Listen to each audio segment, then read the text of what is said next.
오늘의 말씀의 제목은 하나님의 사랑입니다. 제가 자라던 시절만 해도 사랑이란 말은 무척 귀했습니다. 그래서 아주 가깝고 긴밀한 사이여서 한 번쯤은 들어보았을 법한 부모님에게조차도 사랑한다는 말을 듣는 것은 참으로 드물어서 귀했던 시절입니다. 부모님 두 분 사이에도 사랑을 표현하는 모습은 거의 보지 못하고 자랐던 것 같습니다. 사랑을 표현하면 마치 큰일이라도 날 것처럼 무척 아꼈던 시절이었던 것 같습니다. 반면에 오늘날은 어떻습니까?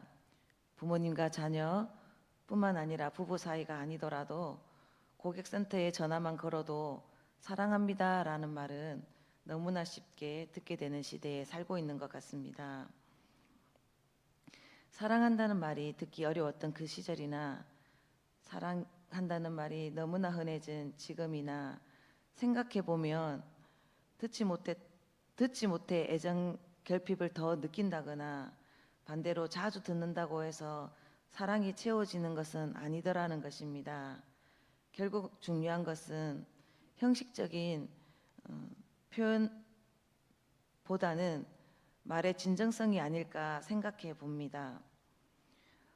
얼핏 겉으로 보기에는 조건적인 사랑이나 이 형식적인 사랑과 진정성 있는 사랑이 비슷하지 않나 하고 생각할 수도 있지만 본질적으로 전혀 다른 차원을 지니기 때문에 모든 사람은 형식적인 말에 만족하지 않고 진실한 사랑을 원합니다.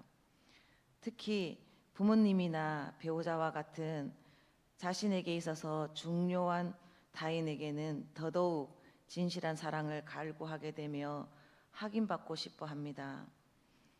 우리는 왜 사랑한다는 말의 표현을 넘어서 이 진실한 사랑을 원하며 그것을 찾아 헤매게 될까요? 이유는 간단합니다. 그 이유는 인간은 사랑받을 때 행복해지는데 여기에서 말하는 사랑은 조건이 붙어 있지 않는 있는 그대로 나의 존재 자체로 사랑해 주는 것을 말합니다. 사랑은 단순한 감정 표현을 넘어서 존재 자체를 확인시켜 주기 때문에 힘을 가지고 있습니다. 사랑받을 때 우리는 그래 나는 가치 있는 존재야 나는 소중해 라는 메시지를 같이 받게 됐기 때문에 그것이 삶의 의미와 행복을 깊이 느끼게 해주는 것입니다. 반대로 조건적인 사랑이나 방임이나 학대와 같은 단절의 경험은 존재의 가치를 의심하게 합니다. 나는 사랑받을 만한 존재인가? 라는 질문을 끊임없이 던지게 합니다. 그 질문의 해답을 우리는 보통 타인의 시선과 반응에 의존해서 자신을 비추어 판단하게 되는데 이 방식은 언제나 불완전하기 때문에 만족감은 없고 늘 목마르게 합니다. 타인의 시선과 반응으로 해답을 찾는 것이 불완전한 이유는 사람마다 판단하는 기준과 가치관이 다르기 때문에 시선은 일관성이 없습니다. 오늘은 긍정적으로 평가받더라도 내일은 다른 이유로 부정적으로 반응받을 수 있습니다. 또한 타인의 시선은 조건적 방식으로 네가 잘하면 사랑해 주겠고 못하면 언제든지 외면할 거야 라는 메시지가 있기 때문에 바닷물을 마신 것처럼 우리를 더 목마르게 만들기 때문입니다. 여기 계신 여러분은 조건 없는 진실한 사랑을 받아보셨습니까? 우리에게 가장 조건 없는 사랑을 기대해 볼 수 있는 부모님의 사랑을 한번 생각해 볼까요? 우리의 부모님들은 자녀들을 무척 사랑합니다. 그러나 엄밀히 따져보면 부모님조차도 조건 없는 사랑을 제대로 주지는 못합니다. 가령 네가 공부를 잘해서 착해서 말을 잘 들어서 부모의 기도에 부응해줘서 사랑한다고 말합니다.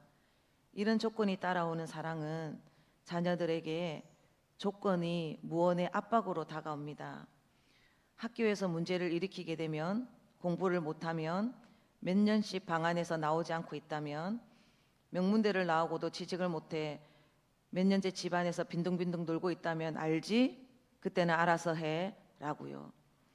또 어떤 부모님들은 부모가 이루지 못한 꿈이나 부모가 생각하는 성공의 삶의 기준을 자녀에게 덧입혀 자녀의 개별성과 자기 결정권을 사랑이라는 이름으로 막아버립니다. 부모의 사랑에 조건이 붙으면 자녀는 무의식 중에 이런 결론을 내립니다. 내가 같이 있으려면 부모님을 만족시켜야 하고 쓸모 있어야 사랑받을 수 있어. 그렇지 않으면 버림받거나 거절당할 수 있으니 너는 항상 긴장해. 조건적 사랑과 수용의 메시지는 우리의 내면에 나는 있는 모습 그대로 사랑받지 못할 거야 라는 깊은 두려움을 심어줍니다. 이 두려움은 우리가 삶을 살아갈 때 불편함을 주기도 하고 어떤 상황은 필요 이상으로 공포감을 주기 때문에 과장된 반응을 하게 됩니다. 이렇게 자라난 사람은 사랑하는 사람을 만나게 되면 그 사람이 자신을 조건 없이 진심으로 사랑해 줄 것이라 기대합니다. 그래서 그 상대에게 내가 원하는 방식대로 내 목마름을 완벽히 채우려고 합니다. 안타깝게도 우리는 멀지 않아 그 기대는 만족될 수 없다는 사실을 깨닫게 되는데 그 실망은 곧 비난으로 변하게 됩니다. 결국 부모님도 부부간의 사랑도 바라는 조건이나 기대가 있는 사랑이기 때문에 조건적 사랑이라는 한계에 다다르게 됩니다. 조건적인 사랑은 상대방이 내가 원하는 모습일 때만 사랑해 주기 때문에 상대방은 내 모습 그대로 사랑받고 있지 않다고 느끼게 되고 자신의 진짜 감정이나 약한 모습을 드러내지 못하게 됩니다. 이런 조건적인 사랑을 받거나 이런 조건적인 사랑을 받으며 자라거나 관계를 맺지 못하면 우리의 내면은 어려워지게 됩니다. 어떤 심리적 어려움을 가지게 될까요? 이것을 이해하기 위해서는 사랑의 반대말을 잠시 살펴보겠습니다. 일반적으로 사랑의 반대말 하면 무관심이라고 합니다. 미움이나 증오보다는 더 깊은 단절의 의미를 가지고 있기 때문에 사랑이 사라진 상태로 보는 것입니다. 그런데 성경은 조금 다른 관점을 가집니다. 성경은 사랑의 반대말을 두려움으로 보고 있습니다. 이는 사랑이 끊어진 자리에 두려움이 자리 잡기 때문입니다.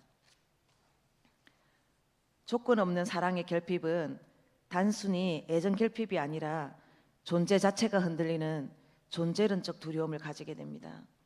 이 존재론적 두려움에는 세상의 조건적인 사랑으로는 결코 채울 수가 없습니다.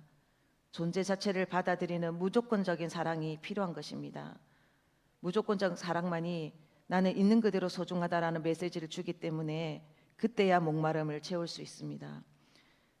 나는 소중한 존재인가라는 질문에 대한 해답은 우리가 찾았던 외부에 있는 것이 아니라 내 존재를 있는 그대로 인정해주는 사랑에서 나옵니다. 우리를 조건 없이 사랑하는 사랑이 가능할까요?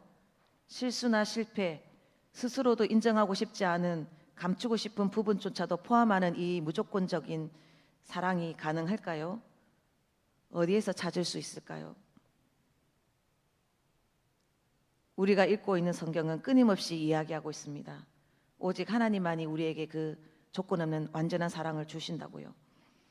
하나님의 조건 없는 온전한 사랑이 그 두려움을 내어쫓는다고 말하고 있습니다.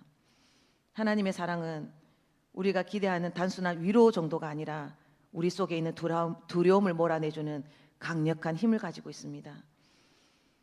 하나님의 완전한 사랑 안에 거하는 사람은 하나님의 사랑이 나와 상관없는 하나님에게서 비롯된다는 사실을 확실하게 알기 때문에, 깨달아지기 때문에 어떤 두려움도 그 안에서는 힘을 잃게 됩니다. 말씀을 마무리하겠습니다. 여러분이 어떤 인생의 길을 걸어오셨는지, 그리고 지금 또 어떤 뒤안길에 서 있는지 모르겠지만 그 인생의 여정에는 수많은 사람과의 만남이 있었을 것입니다. 그들 가운데에는 잘 아는 사람도 있겠고 좋아하는 사람도 있겠지만 그 어떤 사람도 완벽한 사람은 없습니다. 비겁하기도 하고 불평이 많기도 하고 갑자기 화를 내는 사람도 있습니다. 또 어떤 사람은 이 모든 것을 다 가지고도 있겠지만요. 우리 자신은 또 어떻습니까?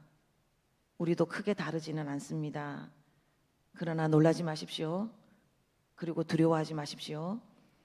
하나님은 그럼에도 우리를 있는 그대로 사랑하십니다.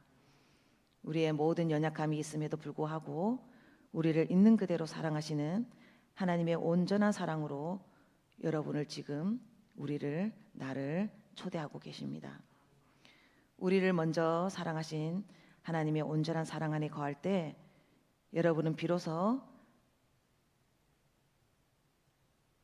자신을 있는 그대로 받아들일 수 있고 또한 타인을 있는 그대로 품을 수 있는 힘을 얻게 될 것입니다.